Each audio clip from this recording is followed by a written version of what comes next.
Ever wondered what a deep cleaning at the dentist really involves? From numbing to ultrasonic tools, I'll walk you through the process step by step and share tips to keep your gums healthy after. Let's dive in. Now, what happens during a deep cleaning? Step 1. Getting numbed up. The clinician will start by numbing your gums. Depending on your situation, this could be a topical gel or a local anesthetic injection. Either way, the goal is to make sure you're comfortable and won't feel a thing during the process. Step 2.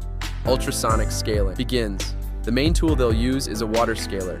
It's not just high pressurized water, it also vibrates with ultrasonic energy to blast away plaque and tartar from above your gums, below your gums, the deep cleaning part. Picture this: water spraying, vibrations buzzing, and the trusty suction device keeping it all neat. It might sound intense, but they've got you covered with lots of suction tools like a saliva ejector, a high-speed suction device. Yes, you'll hear some fun noises. Step 3. Alternating with hand scaling. To give you and your ears a little break, they'll switch between the ultrasonic scaler and regular hand instruments. These tools are great for reaching any tricky spots and ensuring a thorough clean.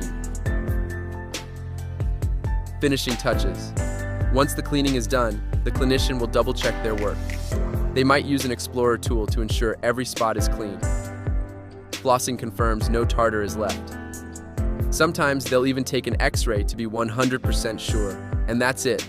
You're now tartar-free and on the road to healthier gums. Aftercare tips to keep your gums in great shape. Brush and floss daily. Consider using a water flosser for those tricky pockets. This will help your gums heal and prevent new bacteria from settling in. Now you know what happens during a deep cleaning. Wasn't that fun to learn? If this video helped you, don't forget to like this video, subscribe to the channel, turn on notifications for more educational content. See you next time, and keep smiling.